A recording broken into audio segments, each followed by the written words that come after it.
Hi అండి, అందరికీ నమస్కారం. ఈరోజు మన దేవీ చౌక్ సెంటర్లోని శ్రీ బాల త్రిపుర సుందరీ దేవి అమ్మవారిని రంగురంగుల చీరలతోటి అలంకరించారండి.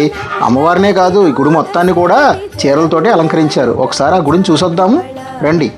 చూసారా అమ్మవారిని ఎన్ని రంగుల చీరలతోటి బాగా అలంకరించారో. ఈ అమ్మవారిని చూడడానికి 2 కళ్ళు సరిపోవట్లేదంటే నమ్మండి. మేము కూడా పొద్దున్నే వెళ్ళి అమ్మవారిని దర్శించుకుని వచ్చాం. చూసారా గుడి మొత్తం చీరలతోటే డెకరేషన్ చేశారు. చూడడానికి చాలా చాలా అందంగా అనిపించిందండి. మీరు కూడా ఒకసారి వీలైతే సాయంత్రం వెళ్ళి అమ్మవారిని దర్శించుకుని అమ్మవారి ఆశీస్సులు పొందిరండి.